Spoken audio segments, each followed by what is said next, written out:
जय हिंद प्यारे साथियों, welcome to study for genius. जी हाँ, आज के इस वीडियो में हम बात करने वाले हैं यहाँ पर कि जो आपका आरपीएफ का एग्ज़ाम होता है वो कैसे होता है, इस पर हम बात करेंगे। तो वीडियो को पूरा देखना ताकि आपको सारी चीज़ें समझ में आ सकें।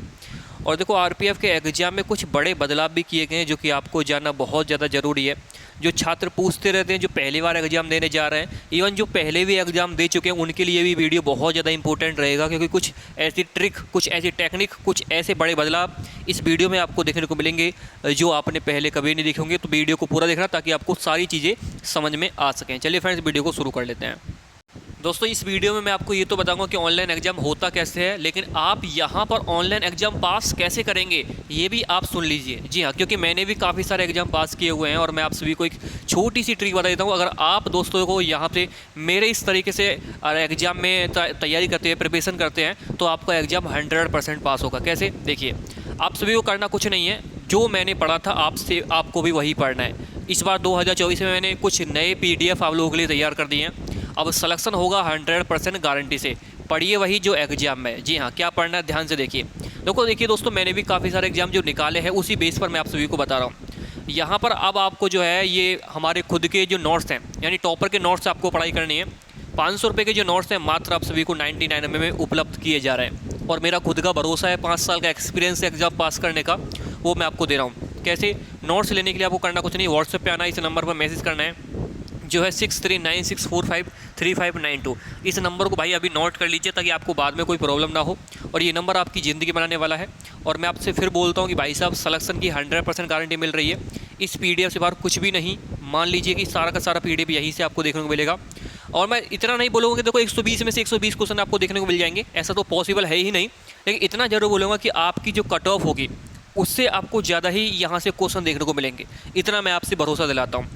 और जो कंधों पे स्टार देख पा रहे हैं ना, ये आपके कंधों पर भी लगेंगे। ठीक है, बस आप सभी को मेहनत करनी है और इस बार आपको सिलेक्शन लेना है। अगर आप चाहते हैं कि मैं आपके इस सिलेक्शन की जर्नी में आपका साथ दूं, तो जुड़ जाइए हमारे साथ इस नंबर के साथ। और आपका जो सिलेक्शन है जब तक नहीं होता है तब तक हम आपके साथ रहेंगे। मैं इतना आपसे वादा करता हूँ कि जितने ये PDF पढ़ लिया उसका 100% एग्ज़ाम निकलेगा। तो जिसको चाहिए अभी इस नंबर पर मैसेज करके PDF ले सकता है। तो चलिए अब शुरू करते हैं कैसे होता है आपका ऑनलाइन एग्ज़ाम। देखिए दोस्तों, ऑनलाइन एग्ज़ाम के इस स्टेज तक पहुंचने के लिए, यानी कंप्यूटर पर आपको बैठने से पहले कुछ चीज़ों का भी बहुत ज़्यादा ध्यान रखना पड़ता है। मैं वो पहले बता चुका हूं, लेकिन बहुत सारे बच्चों की डिमांड फिर से आ रही थी क्योंकि उनको वीडियो नहीं मिल पा रहा, तो इस बार फिर से मुझे बताना पड़ रहा है। जो होता है सिलेक्शन के लिए लाइन में लगना। जी हाँ, एग्ज़ाम देने के लिए लाइन में लगना। जैसा कि आप यहाँ पर देख पा रहे हैं, ये बच्चे जो हैं आईओन डिजिटल जोन सेक्टर 62 नोएडा में ये लाइन में लगे हुए हैं। यहाँ पर आप देख पा रहे हैं। और इस तरह से ही आपकी लाइन में लगना पड़ेगा। और आप इनके हाथ में जो देख पा रहे हैं, किसी के हाथ में दोस्तों जो है ID प्रूफ है, किसी के हाथ में यहाँ पर जो एडमिट कार्ड है, यानी 2 चीज़ें आपको ले जानी पड़ेंगी। और बाकी देखिए दोस्तों, सेक्टर 62 नोएडा यानी जो आपका पड़ता है दिल्ली के पास में, जिनको पता होगा, जो यहाँ के आसपास के होंगे उनको बता दूँ कि इसके अंदर आपके बैग भी जमा होते हैं, वो भी बिल्कुल फ्री में। तो बैग भी आप जमा करा सकते हैं। ठीक है, और लाइन में लगने के बाद दोस्तों आगे का जो नेक्स्ट प्रोसेस होगा, वो नेक्स्ट प्रोसेस होता है आपका दोस्तों चेक करना आपके जो ID प्रूफ है वो आप ही हैं या कोई और तो एग्ज़ाम देने नहीं आया आपकी जगह, वो आपका चेक करेंगे इस तरीके से। आपको घबराना बिल्कुल नहीं है। वो आपसे नाम पूछेंगे, आपके पिताजी का नाम पूछेंगे, आपकी डेट ऑफ बर्थ पूछेंगे, आपका एड्रेस पूछेंगे। तो आपको बिल्कुल बिना घबराए सारी चीज़ें उनको बता देनी है, क्योंकि वो सारी चीज़ें इसलिए पूछी जा रही है आपसे ताकि आप वही व्यक्ति हैं जो एग्ज़ाम देने आए हैं, या किसी अलग पर्सन की जगह तो आप एग्ज़ाम देने नहीं आए हैं। इतना जो आपसे पूछ लेंगे, उसके देन बाद आपकी जो है चेकिंग स्टार्ट होगी मशीन से। जैसा कि आप यहाँ पर देख सकते हैं, इस तरीके से आपकी जो चेकिंग है वो यहाँ पर की जाएगी। यानी आपकी सारी बॉडी का जो मशीन से चेकअप किया जाएगा, मतलब पूरी कि आपके अंदर कोई ऐसा कॉइन सिक्के वगैरह तो नहीं है जो आप अंदर ले जा रहे हैं। तो सारी चीज़ें आपको वहाँ पर चेक उतार देनी है पहले ही, एग्जाम हॉल में जाने से पहले ही आपको सारी चीज़ें, कौन कौन सी चीज़ें होती हैं वो बता देता हूँ। तो जिस भी स्टूडेंट के पास यहाँ पर वॉच है, बुक है, पेन है, पेपर शीट है, या मैगजीन है, मोबाइल है, स्कैनर है, कैलकुलेटर है, ब्लूटूथ डिवाइस है, पेन, ब्लूटूथ जो कैमरा होते हैं, वो वॉच वगैरह सब कुछ उतार देना है। जी हाँ, वॉच भी नहीं जाएगा, पेन ड्राइव, स्टोरेज कुछ भी नहीं जाएगा, सारी चीज़ें आपको अंदर ही उतार दी। इवन आपके हाथों में काले धागे जो होते हैं वो, यहाँ तक कि आपके जो लड़कियां जो बेसिकली होती हैं जो पहन के जाती हैं कानों में, हाथों में कंगन वगैरह, या जो नाक में जो नौचपिन वगैरह होती है वो पहन के जाती हैं, वो भी वो उतरवा लेते हैं ज़रूरत पड़ने पर। बहुत जगह देखा भी गया है। तो वो सारी चीज़ें आप पहले उतार के जाइए। अगर आप जूते पहन के जाते हैं तो आपके जूते भी वहाँ पर उतरवा ली जाएंगे, तो जूते भी आपको वहाँ पर उतरवा सकते हैं।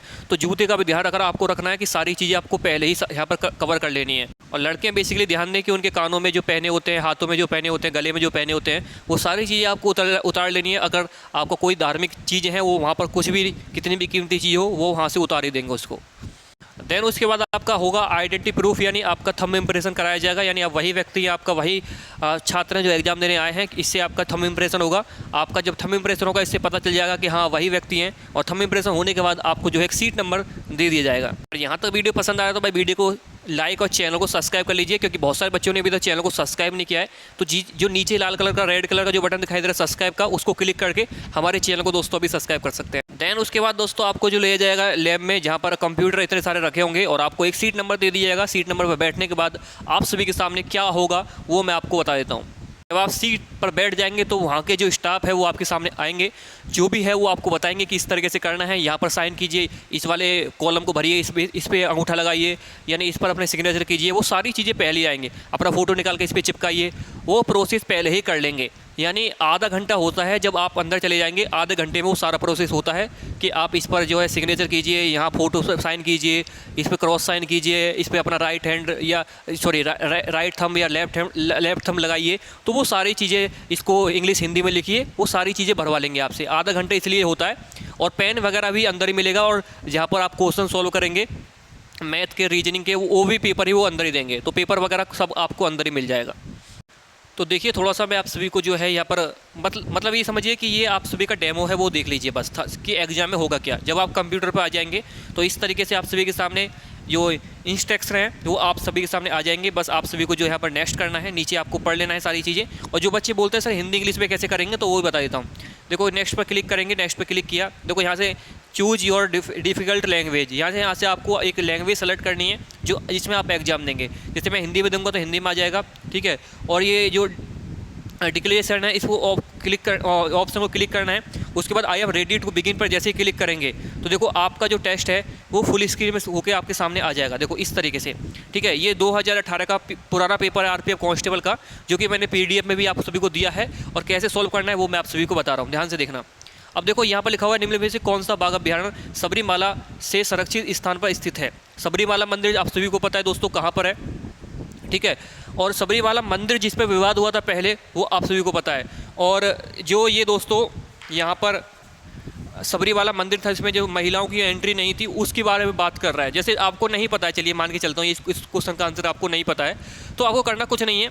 नीचे वाले क्वेश्चन पर मतलब अपना टाइम बचाने के लिए, ऐसा नहीं है कि यहाँ पर आपको बताने आएगा, टाइम बचाने के लिए मार्क फॉर रिव्यू नेक्स्ट कर दीजिए। इससे क्या होगा कि हाँ भाई मैं इसको रिव्यू में रखता हूँ, बाद में कर लूँगा। नीचे वाला ऑप्शन दिखाई दे रहा है मैंने, मार्क फॉर रिव्यू नेक्स्ट, ये सबसे लेफ्ट में जो दिखाई दे रहा है आपको, इस पर क्लिक करना है। उस पर सेकंड क्वेश्चन आया है कि लीवर के संचालन के लिए बाह्य रूप से लगाया गया बल क्या है। अब आपको ये भी नहीं पता है भाई, आ गया क्वेश्चन जीके का। अब जीके आपको ज़्यादा परेशान कर रही है, आप चाहते कि नहीं मुझे जीके नहीं करनी है, मुझे तो यहाँ पर जो है मैथ करनी है। तो ऊपर आपको सेलेक्ट करने का ऑप्शन आ जाएगा, डायरेक्ट आप मैथ पर स्विच कर जाएंगे। देखो मैथ आ गया ना, ये आ गया मैथ। अब यहाँ से आपके मैथ के क्वेश्चन शुरू हो जाएंगे, ठीक है। आपको लगता है कि मैथ में दिक्कत आ रही है, मुझे रीजनिंग करनी है, तो रीजनिंग पर आगे, ठीक है। तो ये आप ऐसे स्विच कर सकते हैं, ये स्विच करने का ऑप्शन ऊपर दिया गया है। चलिए ये क्वेश्चन में नहीं आता है, इस पर मार्क फॉर रिव्यू कर दीजिए। फिर आगे बढ़ते हैं। कारखाना अधिनियम 1881 किसके कार्यकाल में पारित किया गया था। तो देखो यहाँ पर जो कारखाना अधिनियम था, ये आप जब पढ़ेंगे पॉलिटी वगैरह में, मैंने क्वेश्चन सेम टू सेम मिल जाएगा हमारे पीडीएफ में, मैंने दिया हुआ है, वहाँ से आप चेक करेंगे तो वहाँ से आप चेक करेंगे, इसका कोई भी ऑप्शन लगा सकते हैं, ठीक है। मतलब जो जैसे आपको पता है, नहीं पता है तो कोई दिक्कत नहीं है। फिर आगे बढ़ जाइए। भारतीय खेल प्राधिकरण एसएआई की स्थापना कब हुई, आगे बढ़ जाइए। मसाई जनजाति निम्न में से किस देश में है, ये देश की बात है। भारतीय प्रेस से मुक्तिदाता के रूप में किसे जाना जाता है, जो प्रेस का मुक्तिदाता था, ठीक है। अब देखो आगे, राउरकेला स्टील प्लांट कहाँ स्थित है। अब राउरकेला ये दोस्तों आपको कहाँ मिलेगा पता है, ये जो आपकी जो सेकंड जो आपकी पंचवर्षीय योजना थी उसमें राउरकेला की बात कही गई थी। और राउरकेला दोस्तों कहाँ पर है आपको पता होना चाहिए, ये उड़ीसा राज्य में स्थित है। क्योंकि सेकंड परियोजना में दोस्तों 3 आप सभी के स्टील प्लांट लगे थे। मतलब स्टील प्लांट एक तो दुर्गापुर में लगा था, और एक आपका ये जो है झारखंड में एक जगह है वहाँ लगा था, ठीक है। एक उड़ीसा में राउरकेला है, ठीक है, तो यहाँ लगा था, ठीक है।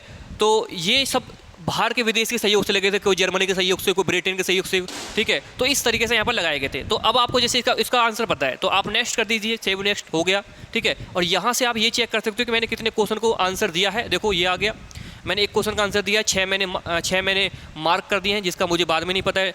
अभी 43 क्वेश्चन नोट विजिट किए हैं मैंने जीके के, क्योंकि 50 क्वेश्चन आते हैं ना जीके के, वो यहाँ से आपको सब दिखाई देंगे। ऊपर देखो ये सब दिखाई दे रहा है ना, ऊपर आपको सब दिखाई देंगे। देखो ये आपको दिखाई दे रहा है, यहाँ पर एक क्वेश्चन आंसर दिया है, 6 मैंने मार्क कर दिए हैं, mark of review. 43 question not visit है, ठीक है। और बाकी आप सभी जो है 6 के आपने आंसर दिए ही नहीं है, क्योंकि मार्क फॉर रिव्यू का मतलब यही है कि आपने नॉट आंसर दिया उसका, ठीक है। आ जाइए यहाँ पर, और फिर आगे आपको भी दिखाता हूँ मैं। देखो सर्विस शब्द इनमें से किस खेल से संबंधित है? सर्विस यानी खेलों से संबंधित शब्द। ये आप सभी का कौन सा टॉपिक हो गया? ये टॉपिक हो गया दोस्तों आप सभी का स्टेट जीके में आ जाता है, ठीक है। स्टेट जीके में मिलेगा। इसका नहीं पता है, सेव मार्क फॉर रिव्यू कीजिए। देखो इसमें बोला हिमालयन फ्रंटल फोर्क, शिवालिक को, शिवालिक को मतलब क्या करता है? शिवालिक सबसे नीचे वाली श्रेणी है। सबसे पहले दोस्तों आपका आता है यहाँ पर काराकोरम, फिर दोस्तों लद्दाख, फिर दोस्तों कौन सा जास्कर, उसके बाद देन बाद आती है शिवालिक, ठीक है। तो शिवालिक सबसे लास्ट में आती है, ठीक है। ये आपका जो है लघु हिमालय, मध्य हिमालय, महान हिमालय। तो लघु हिमालय भारत के महान मैदान, तो लघु हिमालय के हिस्से में आ जाता है। और ये शिवालिक को जो है अलग करता है भारत के मध्य महान मैदान से, क्योंकि उसके बाद महान मैदान शुरू हो जाता है, ठीक है। आप इसका कोई आंसर लगा सकते हैं। जैसे मैं अभी तो फिलहाल आप सभी को बताने के लिए बता रहा हूँ, कोई भी लगा सकते हैं, जो भी है सिर्फ बताने के लिए डेमो है। कोई क्वेश्चन का आंसर गलत लग जाए तो ये मत बोलना कि गलत लगा दिया, ठीक है, सही कर लेना। बाकी ठोस कोण की इकाई क्या है? ठीक है, तो ठोस कोण तो स्टेरेडियन है, एंडियन है, ठीक है, तो लगा दीजिए। उसके बाद मार्क फॉर रिव्यू कर दीजिए। लगता है कि डाउट है, जैसे मुझे लगता है कि मैं डाउट पे हूँ, तो मार्क फॉर रिव्यू कर दीजिए, बाद में देख लेंगे, ठीक है। और क्लियर रेस्पॉन्स का मतलब ये है, देखो मैं आपको दिखाता हूँ। ए बेंच ऑफ ओल्ड लेटर्स किसने लिखा और प्रकाशित किया, ठीक है। तो क्लियर रेस्पॉन्स मैंने लगा दिया महात्मा गांधी, मुझे लगता है गलत है, तो क्लियर रेस्पॉन्स कर दीजिए, क्वेश्चन हट जाएगा, ठीक है, ऑप्शन हट जाएगा। बाकी नीचे आ जाइए, कोई और लगा दीजिए। तो इस तरीके से आप लगा सकते हैं। वर्ल्ड हैप्पीनेस रिपोर्ट 2018 का पूछ रहा है, उस टाइम का। देखो करंट अफेयर का क्वेश्चन है, वो 2018 टाइम का है, ठीक है। तो हैप्पीनेस में सबसे ज़्यादा कौन सा रहता है? फिनलैंड रहता है, सबको पता होता है। आंख बंद करके भी लगाओगे तब भी सही होगा, ठीक है। एरियन किसे कहते हैं, ठीक है, तो मार्क फॉर रिव्यू कीजिए, नहीं पता है। तो भारत के संविधान में अनुसूची की संख्या कितनी है? सबको पता है 12 अनुसूचियाँ हैं, ठीक है। और सब अनुसूची के बारे में भी पता होनी चाहिए। अब देखो पहला का लेवल और आपके लेवल में बहुत जमीन आसमान का अंतर होगा। अब अनुसूचियाँ पूछ रहा है, उस टाइम पे अनुसूचियाँ पूछता था, लेकिन अब अनुसूची के अंदर जाएगा। अनुसूची 7 में क्या है, अनुसूची 8 में क्या है, अनुसूची 9 में क्या है, अनुसूची 10 में क्या है, अनुसूची 11 में क्या है, अनुसूची 12 में क्या है। तो ये जितनी अनुसूचियाँ हैं सबके दोस्तों आपको पता होना चाहिए, ठीक है। अनुसूचियों के बारे में आपको डिटेल में जानकारी होनी चाहिए। और अनुसूचियाँ एग्जाम में डेफिनेटली पूछी जाती हैं।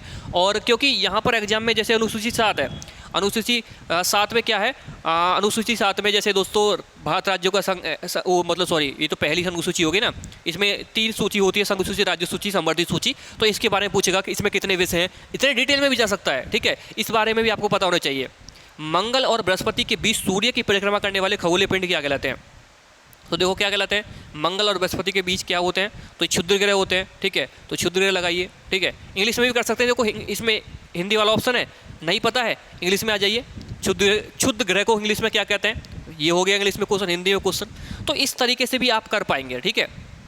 सारी चीज़ें आप सभी को मैं बता के चल रहा हूँ पहले ही, इंग्लिश हिंदी में भी कर सकते हैं। भारत का संविधान भारत को राज्यों का एक संघ के रूप में वर्णित करता है। देखो आ गया क्वेश्चन, वही बोल मुंह में से निकला था, वही क्वेश्चन आ गया। अनुसूची पहले में है और आर्टिकल पहले में, यही है सारी चीज़ें। पहले भाग पहले में, अनुसूची पहले में, और अनुसूची भाग और आर्टिकल तीनों में एक ही चीज़ आती है, यही है। राजीव गांधी खेल रत्न पुरस्कार 2020 के तहत खिलाड़ी उत्कृष्ट प्रदर्शन के लिए कितनी राशि दी जाती है? तो पहले देखिए दोस्तों इसमें 7.5 लाख रुपए थी, लेकिन इसका नाम बदल के अब क्या कर दिया गया है पता है? आप सभी को पता है, मेजर ध्यानचंद पुरस्कार, सबसे बड़ा पुरस्कार यही है खेल जगत का। तो इसको अब बढ़ा करके क्या कर दिया है, इसकी राशि अब 15 लाख प्लस हो चुकी है, ठीक है। ये 2018 क्वेश्चन में दिक्कत यही तो है कि अब करंट में कुछ और है, पहले कुछ और थी। तो इस तरीके से आप अपने क्वेश्चन को भाई आंसर दे पाएंगे। और यहाँ से अपने मैथ रीजनिंग में भी स्विच कर सकते हो। ये देखिए मैथ का क्वेश्चन आ गया, उसके बाद रीजनिंग का क्वेश्चन आ गया। तो ऐसे आप क्वेश्चन को स्विच कर पाएंगे, ठीक है। जैसे यहाँ पर अब देखो ये आपका सीरीज का क्वेश्चन आ गया, इसमें देखो घट रहा है, अब 2 घट गया, अब यहाँ देखेंगे कितना घट गया, यहाँ पर देखेंगे 3 घट गया, फिर यहाँ देखेंगे दोस्तों कितना घट गया, यहाँ देखो ये कितना घट गया, यहाँ 5 घट गया, और यहाँ देखेंगे कितना घट गया। ये मतलब ये देखो अब आपके ये कौन से नंबर हो गए, ये अभाज्य संख्या हो गई, ठीक है। ये आपकी अभाज्य संख्या हो गई। देखो यहाँ पर आप उसके बाद देखेंगे तो उसके बाद कितना घट रहा है, उसके बाद घट रहा होगा 7, ठीक है। हाँ उसके बाद 7 घट रहा है। अब उसके बाद 9 नहीं घटेगा, 2 3 5 7, क्योंकि संख्या 2 आ गई, इससे मतलब चल गया कि अभाज्य संख्या की सीरीज बननी है 2 3 5 7। 7 के बाद डायरेक्ट अब 11 घटेगा, 11 घटेगा। 39 में से 10 घटाएंगे तो कितना बचा 28, 28 में से एक और घटा तो कितना बचा 27, 27 सॉरी 11 घटेगा ना अब, हाँ 39 में से 10 घटाएंगे तो कितना बचेगा 29, 29 में से एक घटाएंगे 28, मैं गलत हटा रहा था पहले, तो इसका 28 आंसर होगा। तो ऐसे आप कराएंगे, जैसे तोता की चोंच होती है, हाथी का क्या होता है, सूंड होता है, क्या होता है, सॉरी एक मिनट, तोते की चोंच होती है, और छोटा कुर्सी दांत, दांत लगाएंगे क्योंकि दांत आगे निकलते हैं ना, हाथी के दांत दिखाने के बाहर होते हैं जो, उससे मतलब इसका आंसर पता चल जाएगा। तो ऐसे आपको बहुत इजी पेपर आएगा भाई, आप PDF पढ़ेंगे ना तो आपको सारी चीज़ें पता चलेंगी मेरे भाई। तो बिल्कुल आइए और हमारे साथ जुड़िए, किस तरीके से एग्जाम होता है वो मैंने आप सभी को बता दिया है। तो आज के इस वीडियो में इतना ही, थैंक यू, जय हिंद, वंदे मातरम।